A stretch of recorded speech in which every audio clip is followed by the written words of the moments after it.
গল্প কবিতা পাঠে সকলকে স্বাগত। আজকের গল্প পয়োমুখম। লেখক জগদীশ গুপ্ত। কলাপ সমাপ্ত হইয়া গেছে, মুগ্ধবোধ আরম্ভ হইয়াছে। ভূতনাথের কথা বলিতেছি। ভূতনাথ আয়ুর্বেদ শাস্ত্র অধ্যয়ন করিতেছে, কিন্তু কলাপই বলুন, মুগ্ধবোধই বলুন, পাঠে তেমনি ভক্তি কি আগ্রহ তার নাই। মাঝে মাঝে সে ঠোঁট উল্টাইয়া মুখ বিশ্রী করিয়া ব্যাকরণের দিকে চাহিয়া চুপচাপ বসিয়া থাকে। ভূতনাথের পিতা কবিরাজ শ্রীকৃষ্ণকান্ত সেন শর্মা কবিভূষণ মহাশয় স্বয়ং পুত্রকে শিক্ষাদান করিতেছেন, কিন্তু আরম্ভে একটু বিলম্ব ঘটিয়া গেছে। ভূতনাথের বয়স গত অগ্রহায়ণে অষ্টাদশ উত্তীর্ণ হইয়া ঊনবিংশে পদার্পণ করিয়াছে। সন ১৩০১ সালে তার জন্ম। ভূতনাথের মেধা কোনোদিনই তার নিজের অলঙ্কারের কি গুরুবর্গের অহংকারের বস্তু হইয়া ওঠে নাই। তা না হোক, মেধা মানবজাতির পৈতৃক সম্পত্তি নয়। আর ভগবান গৃহবিবাদে সালিসি করিতেও বসেন নাই যে মামলা বাঁচাইতে ভাণ্ডারের সমস্ত মেধা সবাইকে নিক্তির তৌলে সমান করিয়া মাপিয়া দিবেন। কিন্তু মেধা না থাকার পিছুটানটা যাহার দ্বারা কাটাইয়া উঠিয়া মানুষের গতিবেগ আর হৃদয়াবেগ সম্মুখের দিকে বাড়ে, সেই অধ্যবসায়ও ভূতনাথের নাই বলিলে অযথা বেশি বলা হয় না। তাই ১৬-১৭ বৎসর পর্যন্ত বিদ্যালয়ে টানানানা করিয়া কাটাইয়া সর্বাপেক্ষা সহজ বিদ্যা আয়ুর্বেদ আয়ত্ত করিতে বদ্ধপরিকর সে নিশ্চয়ই হয় নাই, সম্মত হইয়াছে। শুভস্য শীঘ্রম। সেই দিনই কাঠের সিন্দুক খুলিয়া কৃষ্ণকান্ত কলাপ আর মুগ্ধবোধ বাহির করিয়া রৌদ্রে দিলেন। ভূতনাথ বই দুখানাকে চিনিত। তাহাদিগকে উঠানের রৌদ্রে পিঁড়ির উপর স্থাপিত দেখিয়া সে আর যাহাই হোক খুশি হইল না। বই দুখানির দিকে কিছুক্ষণ চাহিয়া থাকিয়া ভূতনাথ ফস করিয়া যে কথাটি বলিয়া ফেলিল তার মান কেহ রাখিল না। কথাটা কানে যাইবার পর কৃষ্ণকান্ত বক্র দৃষ্টিতে একবার ভূতনাথের দিকে চাহিয়া নিঃশব্দে অপেক্ষা করিতে লাগিলেন। ভূতনাথ সরিয়া গেলেই গৃহিণীকে গল্পটা শুনাইয়া দিবেন, এবং সে অবসর তখনই মিলিল। কৃষ্ণকান্ত বলিলেন, তোমার ছেলের বুদ্ধি শেষ পর্যন্ত বলদ দিয়ে টানাতে হবে দেখছি, ঠিক সেই রকম, বলিয়া গম্ভীর হইয়া গেলেন। মাতঙ্গিনী বলিলেন, কি রকম? এক ছোঁড়াকে পাঠিয়েছে। কে? কোনো গেরস্ত। একটা গল্প বলছি। পাঠিয়েছে দোকানে ১ পয়সার বাতাসা আনতে। দোকানি দিলে। ছোঁড়া গুনে বললে, মোটে ৫খানা। দোকানি ক্ষেপে উঠে বললে, ৫খানা নয় তো কি ২৫খানা দেবে? ঘিয়ের দর জানিস আজকাল? ছোঁড়া লজ্জা পেয়ে চলে এলো। বাড়িতে বললে, কি রে, মোটে ৫খানা বাতাসে এনেছিস ১ পয়সায়? ছোঁড়া বললে, তাই দিলে মা। বললুম তো দোকানি তেড়ে উঠল, বললে, ঘিয়ের দর জানিস আজকাল? শুনে গিন্নির হাত গালে উঠে গেল। অবাক হয়ে বললেন, কি বজ্জাত দোকানি গো, ঘিয়ের দর বেড়েছে তাতে বাতাসার কি? বলিয়া তুমুল শব্দে খানিকটা হাসিয়া লইয়া কৃষ্ণকান্ত বলিলেন, তোমার ভূতর বুদ্ধি সেই ছোঁড়ার মতো, কার্যকারণ সম্বন্ধ জ্ঞান একেবারে নেই। কিন্তু মাতঙ্গিনী হাসিতে পারিলেন না। পুত্রের অজ্ঞানতার উদ্দেশ্যে স্বামীর এই বিদ্রূপে বিমর্ষ হইয়া কহিলেন, কি করেছে কি? বলছে পড়ব কোবরেজি, তাতে ব্যাকরণের কি দরকার? কৃষ্ণকান্ত না হাসিয়া বলিলেন, আয়ুর্বেদ শাস্ত্র খাঁটি সংস্কৃত ভাষায় লিখিত। ব্যাকরণের পর সাহিত্য, কাব্য, অলঙ্কার, ন্যায় প্রভৃতি, তারপর শাস্ত্র। ভূতনাথ মনে মনে বলিল, কচু। কৃষ্ণকান্ত অন্তর্যামী নন, ভূতনাথের কচুর কথাটা টেরও পাইলেন না। বলিতে লাগিলেন, কাজেই সংস্কৃত হৃদয়ঙ্গম করতে হলে ব্যাকরণে ব্যুৎপত্তি হওয়া আগে দরকার, ইত্যাদি। দরকারি কথার কত ভাগের কত ভাগ তার কানে গেল তাহা ভূতনাথ নিজেই জানিতে পারিল না। ঘাড় গুঁজিয়া দাঁড়াইয়াছিল, কৃষ্ণকান্তের মুখের শব্দ হইতেই সেদিককার কর্তব্য শেষ হইয়াছে মনে করিয়া সে আপন কাজে গেল। কিন্তু ভূতনাথ মাঝে মাঝে মায়ের কাছে নালিশ করে, এ গাছের পাতা, ও গাছের মূল, এটার ছাল, ওটার কড়ি, এই নিয়ে তো কোবরেজের কারবার। তা করতে মুগ্ধবোধ পড়ে কি হবে? বলিতে বলিতে অত্যন্ত মানসিক শ্রান্তির লক্ষণগুলি তার সর্বশরীরে প্রকাশ পায়। মাতঙ্গিনী বলেন, আমি তো কিছু জানি নে রে। যাই হোক, শাস্ত্রাধ্যয়নের উপক্রমণিকা অনাসক্ত গয়ঙ্গচ্ছভাবে চলিতে লাগিল এবং পবিত্র শাস্ত্রসৌধের প্রথম সোপানে দাঁড়াইয়া জীবনের এমন একটা দরকারি কাজ শেষ করিয়া আনিল, যাহার ফল প্রতিফল দুটোই নিরেট। দুরন্ত কলাপের প্রস্তর চর্বণের চাইতে তা ঢের সংক্ষিপ্ত ও সরস, উদ্দেশ্য উচ্চ দরের। শুধু সনাতন শাস্ত্রীয় প্রথায় নরক নিবারক পুত্র লাভ। ভূতনাথ বিবাহ করিল। তখন তাহার বয়স 17 বৎসর কয়েক মাস মাত্র। স্ত্রী মণিমালিকা 9 বছরের। পণ সর্বসাকুল্যে 700 টাকা মাত্র। কলাপের সঙ্গে পাত্রের নিষ্ঠাহীন আলাপচারিতে পরের ঘরের অতগুলি টাকা আদায় হয় না। বিবাহের পূর্বে কৃষ্ণকান্ত কিঞ্চিৎ বিষয় বুদ্ধির আশ্রয় লইলেন। বৈবাহিক মহলে প্রচার করিয়া দিলেন, ভূতনাথ কলিকাতার বিখ্যাত প্রবীণ কবিরাজ শ্রী গোলককৃষ্ণ দত্তগুপ্ত মহাশয়ের প্রিয়তম ছাত্র। ব্যাকরণ ও সাহিত্য প্রভৃতি সমাপ্ত করিয়া মূল শাস্ত্র অধ্যয়ন করিতেছে। আরও বলিলেন, 2-3টি পাশ করা ছেলের মূল্য এখন মাসিক 20-22 টাকার অধিক নয়। আয়ুর্বেদের দিকে দেশের নারীর টান যথার্থই ফিরিয়াছে, সুতরাং পশ্চাৎ দাঁড়াইয়া যাইতে বিলম্ব হইবে না, 2-3 বছরেই ইত্যাদি। তাই 700 টাকা পণ। কৃষ্ণকান্ত নিজে দাঁড়াইয়া থাকিয়া ভূতনাথকে দিয়া ঔষধ প্রস্তুত করান, তৈল, ঘৃত, রসায়ন, অরিষ্ট, আসব, বিবিধ রোগাধিকারের শাস্ত্রোক্ত বিবিধ ঔষধ। কৃষ্ণকান্ত কাছে কিনারায় যখন রোগী দেখিতে যান, তখন ভূতনাথকে সঙ্গে লইয়া যান। পথে আসিতে আসিতে বুঝাইয়া দেন রোগ লক্ষণ, কোন রসাধিক্য কোন রোগের হেতু, কিভাবে তার বিস্তৃতি ও নিবৃত্তি। পিত্ত ও শ্লেষ্মা বায়ুর কোনটা কুপিত হইয়া এ রোগীর রোগ কিভাবে জটিল করিয়া তুলিয়াছে, এমনি সব ভুয়ো দর্শনের কথা। ভূতনাথ গাছগাছরা ফলমূল কিছু কিছু চিনিয়াছে, তাহাদের গুণাবলী ও প্রয়োগ বৈচিত্র্যের সঙ্গেও কিছু কিছু পরিচয় ঘটিতেছে।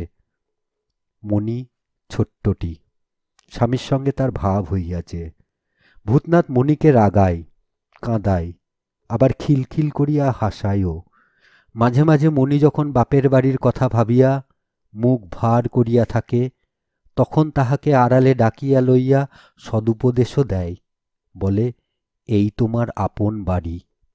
কিন্তু অবুঝ মণি হঠাৎ অতটা উদার হইয়া উঠিতে পারে না, বলে, ধ্যাৎ, এ তো তোমাদের বাড়ি, আমাদের বাড়ি। ভূতনাথ বলে, তা বটে, কিন্তু তুমি যখন বড় হবে তখন বুঝবে, সে বাড়ি তোমার দাদা বৌদির, এই বাড়ি তোমার। তারপর ছেলেপিলে হলে। মণি এবার লজ্জা পাইয়া হাসে, বলে, ধ্যাৎ। মণির দুবারকার 2টি ভৎসনার কত তফাত, ভূতনাথ তা বোঝে। খুশি হইয়া উঠিয়া যায়। ভূতনাথের ছোট ভাই দেবনাথ ঘরে ঢুকিয়া বলে, তুমি বৌদি না ছাই, বলিয়া বুড়ো আঙুল দেখায়। মণি কথা কহে না। দেবনাথ বলে, বললুম 2টো আম ছাড়াও, নুন লঙ্কা মেখে খায়, তখন কথাই কওয়া হলো না। এখন দাদার সঙ্গে দেখা হয়েছে আর সোয়াগের হাসি হচ্ছে, এই বয়সেই শিখেছ ঢের। মণির কিন্তু মনেও আসে না যে এই বয়সে দেবনাথও শিখিয়াছে ঢের। বেশ বেশ, চলো দিচ্ছি গে, বলিয়া মণি লাফাইয়া ওঠে। মণির জ্বর হইল। উজ্জ্বল মণি ম্লান হইয়া গেল। কৃষ্ণকান্ত নাড়ি দেখিয়া বড়ি দিলেন, তাহাতে জ্বর ছাড়িল বটে, কিন্তু প্রাণ রক্ষা হইল না। শেষ রাত্রি হইতে হঠাৎ ভেদ আরম্ভ হইয়া বেলা 2টার সময় মণির নাড়ি ছাড়িয়া গেল। সিথি ভরা সিঁদুর লইয়া, লাল পেরে শাড়ি পরিয়া, আলতায় পা রঞ্জিত করিয়া খেলার পুতুল একরত্তি মণি কাঠের আগুনে পুড়িয়া ছাই হইয়া গেল। মাতঙ্গিনী চোখের জল মুছিয়া স্বামীর সম্মুখে আসিয়া দাঁড়াইলেন, বলিলেন, হ্যাঁ গা, এক ফোঁটা ওষুধও তো দিলে না। কৃষ্ণকান্ত বড় বিজ্ঞ, তাই গৃহিণীর দিকে চাহিয়া ভ্রুভঙ্গি করিয়া বলিলেন, দিলেও ফল হতো না বুঝেই দিইনি। যম যে ব্যাধি পাঠায় তাকে আমরা দেখেই চিনি। আয়ুর্বেদের এই চরম দিব্য দৃষ্টির বিষয় মাতঙ্গিনী কৃষ্ণকান্তের এতদিনে স্ত্রী হইয়াও বিন্দু বিসর্গও জানিতেন না। চোখে আঁচল দিয়া তিনি প্রস্থান করিলেন। মনির স্মৃতি মুছিবার নয়, এখনো যেন সে মাটিতে আঁচল লুটাইয়া উঠানময় ঘুরিয়া বেড়াইতেছে। মা মা বলিয়া আপন পেটের মেয়েটির মতো অনুক্ষণ সে পায় পায় ঘুরিত।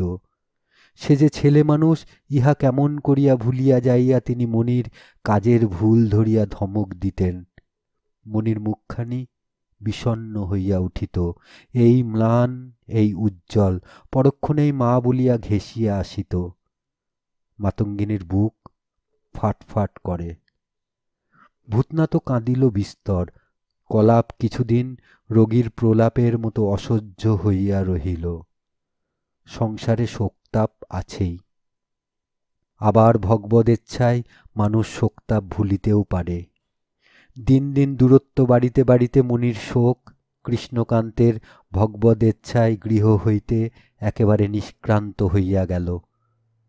ভূতনাথ পুনরায় কলাপে মন দিল। কৃষ্ণকান্ত ভূতনাথের পুনরায় বিবাহ দিলেন। বলিলেন, স্বয়ং শিব দুবার বিবাহ করেছিলেন, কিন্তু অশৌচ মুক্তির পর অষ্টাহের মধ্যে শিবের পাত্রী স্থির হইয়া গিয়াছিল কিনা তাহা তিনি উল্লেখ করিলেন না। এবার পণ 550 টাকা, কিছু লোকসান গেল। মণিমরিয়া পাত্র হিসাবে ভূতনাথের জীবনে খাদ মিশাইয়া দিয়া গেছে। বৈবাহিক মূল্যের কিছু লাঘব হইয়াছে, তাই কৃষ্ণকান্তের 200 টাকা। কিন্তু বউটি এবার আরও ভালো। চমৎকার একটা সুহসিত প্রসন্ন লক্ষ্মীশ্রী অনুপমার মুখপদ্মে বিরাজ করিতেছে, যেন বালার্ক সিন্ধুর শোভিত উষা। সেদিকে চাহিয়া মাতঙ্গিনীর চোখের পলক পড়িতে চাহে না। অনুপমা শ্বশ্রু দৃষ্টির অর্থ বুঝিয়া মুখ ফিরাইয়া হাসে। মাতঙ্গিনী ঘুরিয়া ফিরিয়া আসিয়া বধূর মুখের উপর একবার করিয়া চোখ বুলাইয়া লইয়া যান, যেন তাঁর চতুর্দিকেই খর রৌদ্র, তার ঝাঁজে চক্ষু পীড়িত হইয়া ওঠে। তাই বধূর রূপের শীতাঞ্জন তিনি বারবার চোখে মাখাইয়া লইয়া যান। কিন্তু অদৃষ্টে তাঁর দুঃখ লেখা ছিল। তাই একদিন আহ্লাদে গদগদ হইয়া মাতঙ্গিনী মনের কথাটাই বধূকে বলিতে গেলেন।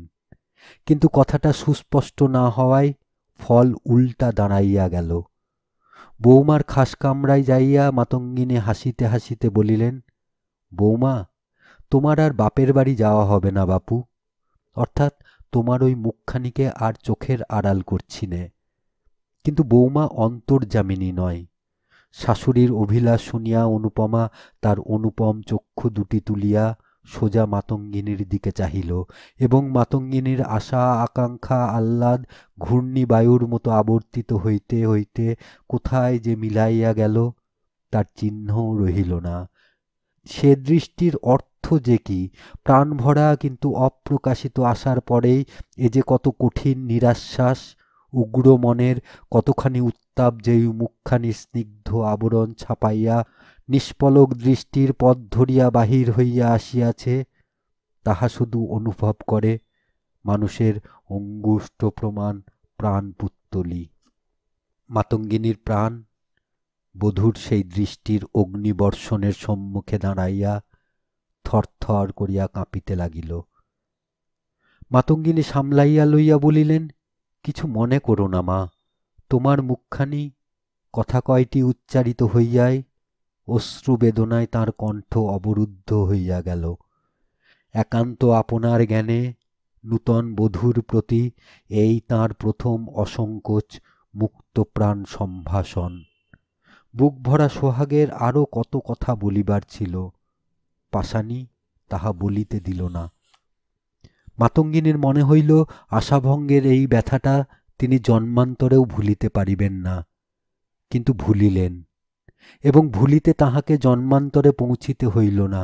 দিন তিনেকের মধ্যেই তাহার মাতৃহৃদয় অজ্ঞান সন্তানের সুকঠিন অপরাধ মার্জনা করিয়া তাহাকে পুনরায় তাঁর উদার অঙ্গনে বরণ করিয়া লইল।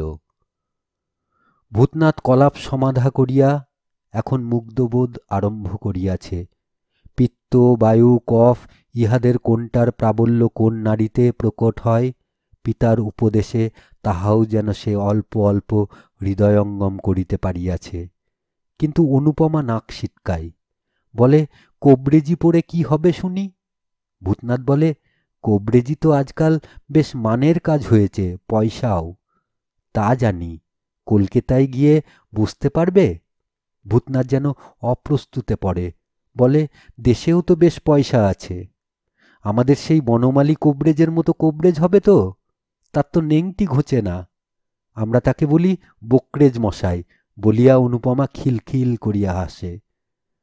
ভূতনাথ মর্মাহত হয়।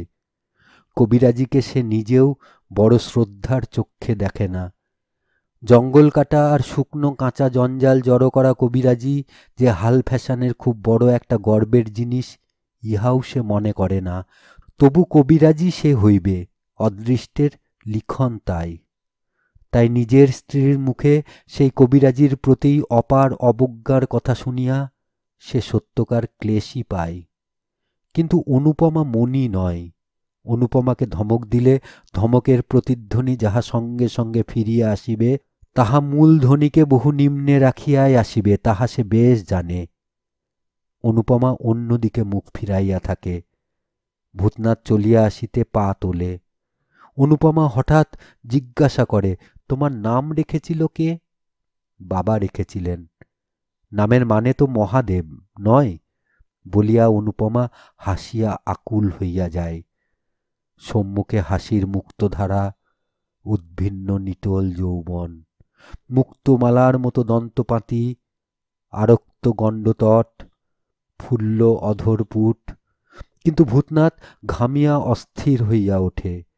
ঠিক সে ধরিতে পারে না, কিন্তু তাহার মনের দুয়ারে কেমন একটা দুঃসংবাদ আসিয়া পৌঁছায়। অন্তরের অতি সুকোমল স্থানে সুতীক্ষ্ণ কাটার মতো একটা ব্যথা ফোটে। কাহার প্রচ্ছন্ন কায়ার নিষ্ঠুর একটা কালো ছায়া বুক জুড়িয়া পড়ে। চারিদিক অশ্রু কলঙ্কে মলিন হইয়া ওঠে। ভূতনাথ উঠিয়া পড়ে, ধরা গলায় বলে, আসি এখন? অনুপমা বলে, দন্তচূর্ণ পাকে চড়িয়ে এসেছ বুঝি? তা এসো। মাতঙ্গিনী ছেলের কাতর মুখ দেখেন। তাঁর সর্বজ্ঞ মাতৃহৃদয়ের কাছে ভিতরের অনন্ত দুঃখের বার্তাটি 16 আনায় আসে। মনটি তাঁর লুটাইয়া লুটাইয়া ভগবানের পা ধরিতে ছোটে। কৃষ্ণকান্ত একদিন প্রকাণ্ড এক টাকার তোড়া সিন্ধুকে তুলিয়া মাতঙ্গিনীকে ডাকিয়া বলিলেন, বৌমাকে বিশেষ যত্ন আত্তি করো, ওর লক্ষ্মীর অংশ প্রবল। মাতঙ্গিনী টাকার তোড়াটা দেখেন নাই। হঠাৎ কথাটা বুঝিতে না পারিয়া স্বামীর মুখের দিকে চাহিয়া রহিলেন। কৃষ্ণকান্ত বলিলেন, এবার পাটে 2000 টাকা মুনাফা হয়েছে। তাঁর তখনকার তৃপ্তিটুকু উপভোগের জিনিস। দেবনাথ সেখানে উপস্থিত ছিল। মাতঙ্গিনী কিছু বলিবার পূর্বেই সে বলিয়া উঠিল, মণিবউই ছিল ভালো। এ একটা কি এনেছ দাদাকে বিয়ে দিয়ে? ভুরু তুলেই আছে, দেমা। কৃষ্ণকান্তের হাতের এক চর খাইয়া দেবনাথের অনধিকার চর্চা বন্ধ হইয়া গেল। পুত্রবধূতে লক্ষ্মীর অংশ প্রবল হইলেও কৃষ্ণকান্তের মুনাফার টাকা পর বৎসরই ওই পাটের টানেই বাহির হইয়া গেল। অনুপমা জ্বর হইয়াছে, জ্বর অল্পই, কিন্তু অনুপমা লাথি ছুঁড়িয়া, কিল ছুঁড়িয়া, কাঁদিয়া, বায়না লইয়া, বাটি আছড়াইয়া, ঔষধপথ্য ফেলিয়া দিয়া এমন কাণ্ড বাধাইয়া তুলিল, যেন লজ্জা সরম আর সহিষ্ণুতা বলিয়া সংসারে কোনো জিনিসই নাই। তাহার কাছে ধমক না খাইল এমন লোক নাই। মাতঙ্গিনী পথ্য দিতে আসিয়া অকথ্য অপমানিত হইয়া গেলেন। ভূতনাথ চর খাইতে খাইতে বাঁচিয়া গেল। দেবনাথের দিকে তো সে পাই তুলিল। যাহা হোক, বড় তাণ্ডব কাণ্ড দেখাইয়া জ্বর ছাড়িয়াছে। অনুপমা অন্নপথ্য করিয়াছে। কিন্তু সেই দিনই ভোর রাত্রে ভেদ আরম্ভ হইয়া বিকাল নাগাদ তার ধাত বসিয়া গেল। অনুপমা মণিমালিকার অনুগমন করিল। মণি মরিয়াছিল বৈশাখের কাঁচা আম খাইয়া। অনুপমা মরিল অজীর্ণ রোগের উপর জিদ বসে অতিরিক্ত গুরুপাক দ্রব্য উদরস্থ করিয়া। মাতঙ্গিনী কাঁদিলেন, ভূতনাথ কাঁদিল, দেবনাথও কাঁদিল। কৃষ্ণকান্ত প্রতিবেশীগণের সম্মুখে দাঁড়াইয়া বারম্বার চক্ষু মার্জনা করিয়া শোকচিহ্ন গোপন করিতে লাগিলেন।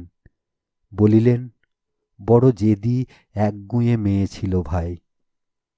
ভূতনাথ নূতনতর একটা আঘাত পাইল মণির মৃত্যুতে, যাহা সে পায় নাই। মণি তার যৌবনের সহচরী হইয়া উঠে নাই। সে ছিল খেলার সামগ্রী, স্নেহের জিনিস, মিষ্ট দৌরাত্ম্যের পাত্রী। অনুপমার নিরুপম রূপ দীপালির চতুর্দিকে যৌবনের যে রাস আয়োজন দিন দিন অপর্যাপ্ত নিবিড় হইয়া উঠিতেছিল, তাহারই আবেদন তাহার বুকের রক্তে দুর্নিবার জাগরণ আনিয়া দিয়া গেছে। অনুপমার সমস্ত অকারণ নির্মমতা অতৃপ্ত তৃষ্ণার খরতাপে বাষ্প হইয়া দেখিতে দেখিতে ভূতনাথের মনোরাজ্য হইতে অদৃশ্য হইয়া যাইত। চক্ষুর সম্মুখে জ্বলিতে থাকিত তার দেহখানা, ইন্দ্রজালের আলোকোৎসবের মতো রূপ, আর চিরবিলসিত বসন্তের কুসুমোৎসবের মতো যৌবন। তাহাদের অভাবে ভূতনাথের ভূত, ভবিষ্যৎ আর বর্তমানের দিগন্ত পর্যন্ত একেবারে রুক্ষ, শুষ্ক, কর্কশ হইয়া গেছে। ভূতনাথের কলাপ, মুগ্ধবোধ এবং পরবর্তী অন্যান্য গ্রন্থ তাড়াতাড়ি কাজ সারিয়া আলমারিতে যাইয়া উঠিয়াছে। এখন সে পুরাপুরি একজন কবিরাজ, কিন্তু বিবাহে তার আর ইচ্ছা নাই। কৃষ্ণকান্ত পুত্রের আচরণে দিন দিন অসহিষ্ণু হইয়া উঠিতেছেন। এইভাবে আর কিছুদিন চলিলেই সংসারের উপর তাঁহার আর কিছুমাত্র মার্জনার ভাব থাকিবে না, এই ভয়ও তিনি স্পষ্টই দেখাইয়া বেড়াইতেছেন। স্ত্রী হইয়াছে আজকালকার লোকের যেন মহাগুরুর সেরা। একটির নিপাতেই সে সম্পর্কে আর কাহাকেও যেন গ্রহণ করা যাইতে পারে না। আগেকারটা সেটা ধর্তব্যের মধ্যেই নয়। চলাচলম ইদং সর্বম, মরিবে তো সবাই, দুদিন আগে দুদিন পরে। মূর্খ আর বলে কাকে? স্ত্রী মারা গেলে তার ধ্যানেই যাবজ্জীবন কাটাইয়া দিতে হইবে, ইহা কোন শাস্ত্রের কথা? এই শৌখিন সন্ন্যাসের ভান আধুনিকতার ফল, যেমন ব্যাপক তেমনি অসহ্য। মানুষ মরে বলিয়াই তো পৃথিবীতে মানুষের স্থান হয়, নতুবা এতদিন মানুষকে দলে দলে যাইয়া সমুদ্রে ঝাঁপাইয়া পড়িতে হইত। কিন্তু ভূতনাথ একেবারে নিস্পৃহ। ধিক্কারে, ভর্ৎসনায়, অভিযোগে, অনুযোগে, দোহাইয়ে, অনুজ্ঞায়, অনুনয়ে কৃষ্ণকান্ত ভূতনাথকে ঘন ঘন নাস্তানাবুদ করিয়া ছাড়িয়া দিতে লাগিলেন। প্রত্যুত্তরে ভূতনাথ বলে, বাবা, আমায় মার্জনা করুন।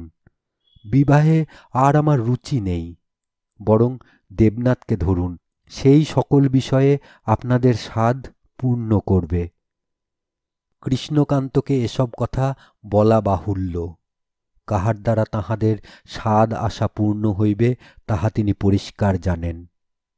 তবে কথা এই যে, ভূতনাথকে ছাড়িয়া দিয়া দেবনাথকে ধরিতে তাঁর আপাতত তেমন আগ্রহ নাই, নানা কারণে। দেবনাথের বিবাহের পরই ভূতনাথের বিবাহোদ্যম এক্ষেত্রে সূক্ষ্মতম দৃষ্টিকটু না হইলেও ভূতনাথই অবশেষে আপত্তির এই অতিরিক্ত কারণটা দেখাইয়া যখন তখন বিরুদ্ধ দিকে জোর করিতে পারিবে। তারপর এই কারণেই পাত্রের বয়স খুব অল্প হইলেও কন্যার দিক হইতে বয়স সম্বন্ধেই সন্দেহের একটা কথা উঠিতে পারে। 2টি স্ত্রী মারা গিয়াছে, তারপর কনিষ্ঠের বিবাহ হইয়া গেছে, তারপর জ্যেষ্ঠের জন্য এই উদ্যোগ। বয়স বেশি না হইয়াই যায় না, এই সূত্র ধরিয়া পণকে আরও খাটো করিবার জন্য একটা টানাটানি চলিতে পারিবে।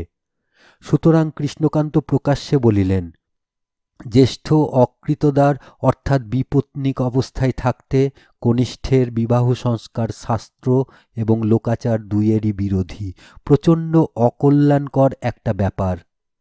তারপর বলিলেন, এ তো নির্বোধেও জানে। দ্বিতীয়ত ভূতনাথের গর্ভধারিণীর স্বাস্থ্য আজকাল ক্রমশই যেরূপ দ্রুত বেগে খারাপের দিকে যাইতেছে, তাহাতে তাহাকে এই বেলা একটা সহকারী না দিলে তার মৃত্যু ঘটিতেও পারে। তৃতীয়ত শ্মশান বৈরাগ্য যৌবনের অপরিহার্য একটা ধর্ম হইলেও সেইটাকেই জীবনে স্থায়ী করিয়া লইয়া প্রাণপণে তাহাকে পালন করিয়া যাইতে হইবে, এ ব্যবস্থা গোমূর্খেও দিবে না। চতুর্থত, যাক, উহারাই কি যথেষ্ট নহে? মাতঙ্গিনী কিছু বলিলেন না। যম তাহাকে দুবার দাগা দিয়াছে। তাঁর বধূজীবন আর মাতৃজীবনের চিরলালিত আকাঙ্ক্ষাটি সেই নিষ্ঠুর উপড়াইয়া লইয়া পায়ে দলিয়া দিয়াছে। সেই বিবর্ণ অকালে হৃদয়চ্যুত প্রিয়তম বস্তুটির দিকে চাহিয়া তাহার বুক কাঁপে। নিজের ক্লেশ ভুলিয়া তিনি পুত্রের কথাই ভাবেন, সে বুঝি অসুখী হইবে। সেদিকে নিস্তার পাইয়াও ভূতনাথ পিতৃদেবের অবিশ্রান্ত তাড়নায় মরিয়া হইয়াই একদিন বলিয়া দিল, যা ইচ্ছে করুন। বলিয়া সে বোধহয় কাঁদিতেই উঠিয়া গেল। উল্লাসের বিস্তৃত হাসিতে কৃষ্ণকান্তের মুখমণ্ডল ভরিয়া উঠিল। পণ ও পাত্রী ঠিকই ছিল। 2-10 দিন অগ্রপশ্চাৎ কৃষ্ণকান্ত দুটিকেই ঘরে তুলিলেন। পণ 800 টাকা।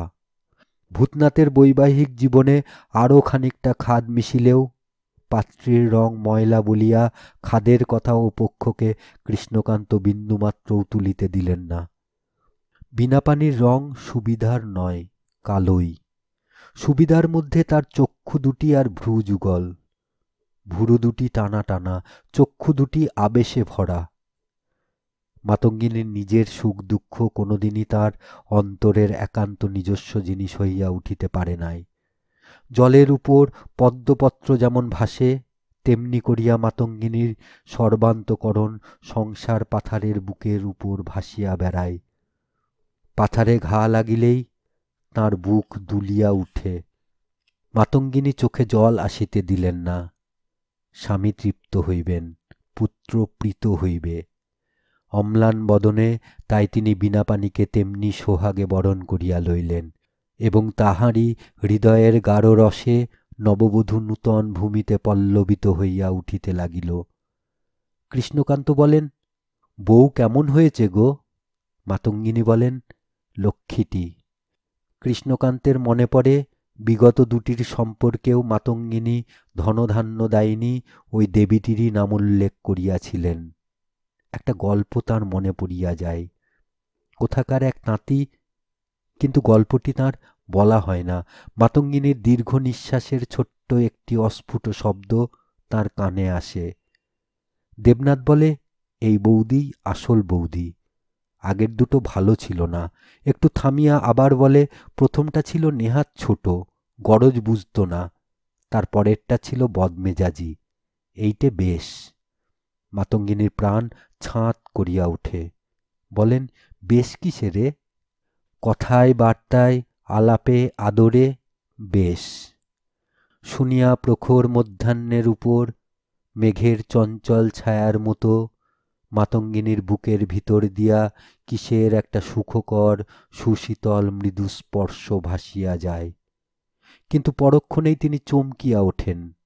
সারা জীবন ভরিয়া শুধু মানুষকে আপন করিয়া তুলিয়া তিনি দিনান্তের বহু পূর্বেই তাহাকে বিসর্জন দিয়া আসিয়াছেন। তবু আপন করিয়া লইবার মহালোলুপতা তাঁর আজিও তেমনি জাগ্রত। মাতৃহৃদয়ের সে ক্ষুধা যম হরণ করিতে পারে নাই। প্রাণপণে সেই ক্ষুধাটিকে দমন করিবার চেষ্টা তাঁর আসিয়াছে। কিন্তু এ যে কথায় বার্তায় আলাপে আদরে বেশ। ভূতনাথ মণিকে হাত ধরিয়া টানিয়া কাছে লইত, তার ঘোমটা লইয়া কাড়াকাড়ি করিত। কত খেলা, কত আমোদ, কত কৌতুক।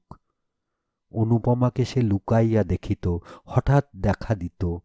নিজেকে সহস্র চতুর অভাবনীয় উপায়ে তৃপ্ত করিবার লালসায় সে ছটফট করিয়া বেড়াইত। কিন্তু বিনাপানির কাছে সে আসে শান্ত হৃদয়ে। ঝড়ের পর ঢেউ আপনি থামিয়া স্রোতের অন্তর ব্যাপিয়া শুধু একটা নিঃশব্দ ক্ষিপ্রতা রহিয়াছে।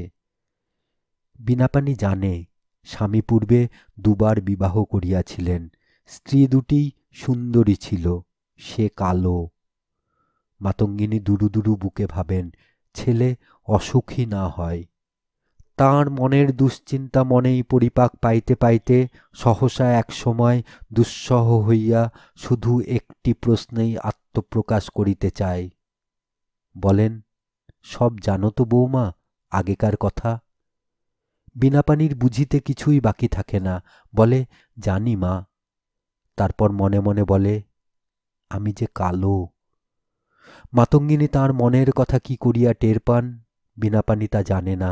তার মুখচুম্বন করিয়া বলেন, মা আমার কালো, কিন্তু কালোতেই কেমন মানিয়েছে। এটা সান্ত্বনার কথা। শাশুড়ির এই মমতাদ্র ছলনায় বিনাপানি একটু হাসে, হাত বাড়াইয়া শ্বশ্রুর পায়ের ধুলা লইয়া বলে, তুমি ভেবো না মা। মাতঙ্গিনী অবাক হইয়া যান। তার লুক্কায়িত উদ্বেগ কি করিয়া বধূর কাছে ধরা পড়িল।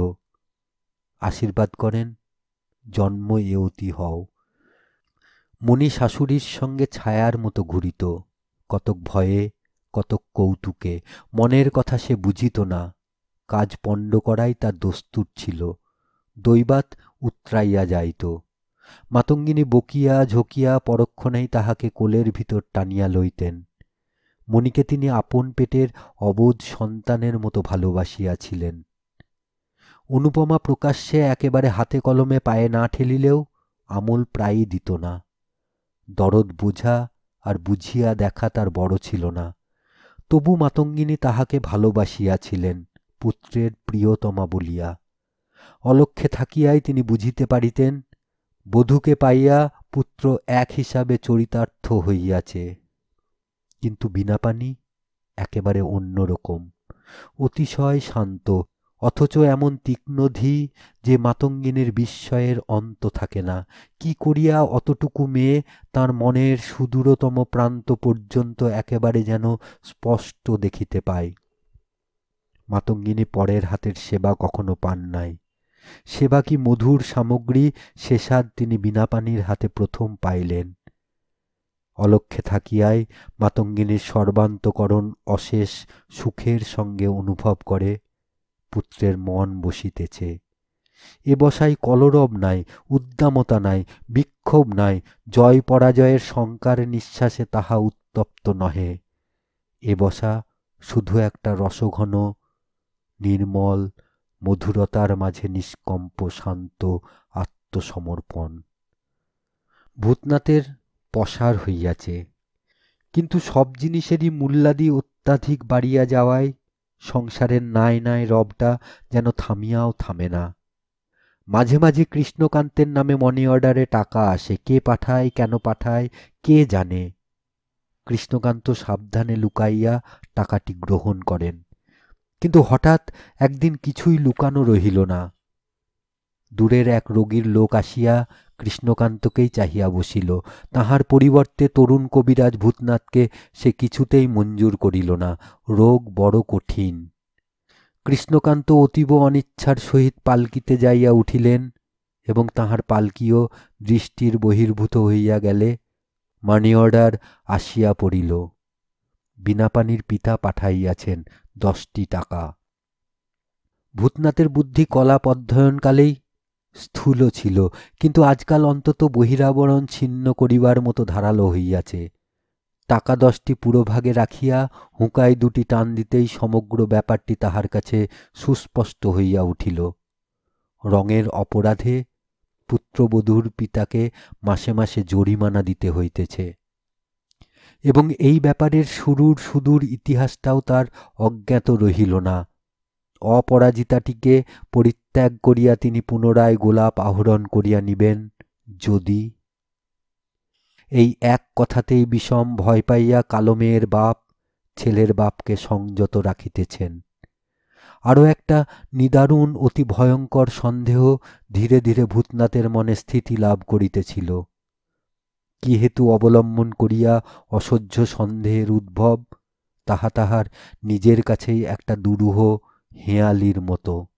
অথচ সন্দেহটা যে আদৌ অমূলক নয় এ বিশ্বাসও অনিবার্য, যেন নিজেই তৈরি হইয়া উঠিয়াছে। কৃষ্ণকান্তের পালকি অনেক বেলায় উঠানে আসিয়া নামিল, এবং তিনি বিশ্রামের জন্য অন্দরে না যাইয়া হাঁসফাঁস করিতে করিতে বাহিরের ঘরে ঢুকিয়ায় এমনভাবে থমকিয়া গেলেন যেন চুরি করিতে আসিয়া অন্ধকারে একেবারে পাহারাওয়ালারই ঘাড়ে পড়িয়াছেন। ভূতনাথের কোলের কাছেই 10টি টাকা সাজানো রহিয়াছে, এবং তাহার শ্বশুরের নাম সম্বলিত কুপনখানাও রহিয়াছে। তাহারাই এই মহৌষধির কাজ করিয়াছে। ভূতনাথ টাকা 10টির দিকে চাহিয়া বলিল, শ্বশুর আপনাকে 10টা টাকা পাঠিয়েছেন, কেন? কৃষ্ণকান্ত সহসা প্রগলভ হইয়া উঠিলেন। তত্তর করিয়া বলিয়া গেলেন, তোমাকে বোধহয় সাহায্য করেছেন। অতি অমায়িক সজ্জন তিনি। একখানা চিঠিতে একবার লিখেছিলাম তোমার কথা, যে শ্রীমানের বড় টানাটানি। তাই বুঝি তিনি মেয়ে জামাইকে? বলিতে বলিতে কৃষ্ণকান্ত অমায়িক সজ্জন প্রেরিত টাকা 10টি তুলিয়া লইয়া পুত্রের সম্মুখ হইতে পালাইয়া যেন বাঁচিলেন। কিন্তু মানুষের দুষ্কৃতি অত সুলভে নিষ্কৃতি পায় না। ভূতনাথের পিতৃভক্তি যেন পিতাকেই পদে পদে তেমনি সবেগে অনুসরণ করিয়া নিঃশেষ হইয়া বাহির হইয়া গেল।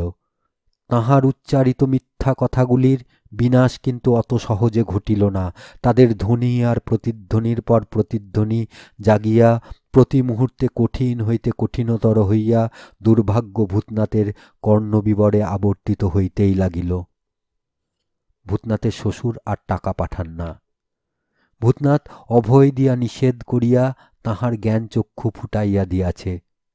সুযোগ পাইয়া, অর্থাৎ জামাতাকে নিজের তরফে পাইয়া, বলরামবাবু কৃষ্ণকান্তকে স্পষ্ট ভাষায় ধাপ্পাবাজ, অর্থপিশাচ প্রভৃতি কুকথা না বলিলেও পত্রে যাহা বলিয়াছেন তাহা লাঠি উল্টাইয়া ধরিলে কোঁৎকার মতো একই জিনিস। কৃষ্ণকান্ত পুত্রের সঙ্গে বাক্যালাপ এক প্রকার বন্ধ করিয়াই দিয়াছেন। জন্মদাতা পিতার অপেক্ষা কন্যাদাতা পিতা সম্পর্কে হইল বড়, আর তারই স্বার্থ হইল বড়, অমন ছেলের ইত্যাদি। অসহ্য হইয়া সংস্কৃত এক শ্লোকই তিনি আওড়াইয়া দিলেন। মূর্খ পুত্রের জন্মদাতার যত কষ্ট সব সেই শ্লোকের অক্ষরে অক্ষরে বর্ণিত হইয়াছে। বীণাপাণির জ্বর অল্প, কিন্তু তাহাতেই মাতঙ্গিনীর বুকের ভিতর পৃথিবীর দুশ্চিন্তা দাবাগ্নির দাহ লইয়া জ্বলিয়া উঠিয়াছে। আকুলি ব্যাকুলি কেবলই মধুসূদনকে ডাকিয়া ডাকিয়া উৎকণ্ঠায় উদ্বেগে তাঁর জিহবা শুকাইয়া অনর কাঠ হইয়া গেছে। আগের দুটি এমনি করিয়াই মায়া কাটাইয়াছিল, কিন্তু এবার মধুসূদন তাহার ডাকে বিচলিত হইয়া প্রাণরক্ষক দূত পাঠাইয়া দিলেন। সন্ধ্যার পর বীণাপাণি একলাটি শুইয়া আছে। মাতঙ্গিনী এতক্ষণ তাহাকে কোলের কাছে করিয়া বসিয়াছিলেন। তাহাকে পথ্য দিয়া এইমাত্র উঠিয়া গেছেন। বৌমা, কেমন আছো বলিয়া কৃষ্ণকান্ত আসিয়া দাঁড়াইলেন। বীণাপাণি তাড়াতাড়ি উঠিয়া বসিয়া বলিল, ভালোই আছি বাবা। কৃষ্ণকান্ত বলিলেন, কিছু খেয়েছ? খেয়েছি। কখন? এখুনি খেলাম। তবে কিছুক্ষণ বাদে এই ওষুধটা খেয়ে ফেলো। বলিতে বলিতে কাপড়ের খুঁটের আড়াল হইতে খল বাহির করিলেন। বলিলেন, জ্বর যদি আবার আসে তবে ছেলেমানুষ বড় কষ্ট পাবে। আগে থেকেই সাবধান হওয়া ভালো। এই খাটের পায়ের কাছেই রইল কাগজ ঢাকা, নিজেই উঠে খেয়ে ফেলো। বীণাপাণি কহিল, আচ্ছা। ভূতনাথ কোথায় ছিল কে জানে। কৃষ্ণকান্ত বাহির হইয়া যাইতেই সে শশব্যস্তে ঘরে ঢুকিয়া বলিল, বাবা এসেছিলেন দেখলাম, তিনি কি ওষুধ দিয়ে গেলেন? বীণাপাণি বলিল, হ্যাঁ, কেন? স্বামীর কণ্ঠস্বরের অর্থটা সে বুঝিতে পারিল না। খাওনি তো? বীণাপাণি নিরতিশয় বিস্মিত হইয়া শয্যার উপর উঠিয়া বসিল। এ ব্যাকুলতার অর্থ কি? বলিল, না। কেন বলো না? কোথায় সে ওষুধ? খাটের ওই পায়ের কাছে ঢাকা রয়েছে, দেখো। ভূতনাথ ঔষধের খল লইয়া বাহির হইয়া গেল। কৃষ্ণকান্ত কবিরাজ তাকিয়ায় ভর দিয়া অর্ধশায়িত অবস্থায় পরম তৃপ্তির সহিত চোখ বুজিয়া মটকা টানিতেছিলেন। কিন্তু এ সুখ তাঁর অদৃষ্টে টিকিল না। মানুষের পায়ের শব্দে চোখ খুলিয়ায় তিনি সামনে যেন ভূত দেখিলেন। এমনি অপরিসীম ত্রাসে তার সর্বশরীর থরথর করিয়া কাঁপিয়া মুখ দিয়া কেবল একটি অর্ধোচ্চারিত স্বল্পজীবী আর্তনাদ বাহির হইয়াই কণ্ঠ নিঃশব্দ হইয়া রহিল। ভূতনাথ সেদিকে দৃকপাতও করিল না। একটু হাসিয়া বলিল, এ বউটার পরমায়ু আছে, তাই কলেরায় মরল না বাবা, পারেন তো নিজেই খেয়ে ফেলুন। বলিয়া সে ঔষধ সমেত হাতের খল আড়ষ্ট কৃষ্ণকান্তের সম্মুখে নামাইয়া দিল।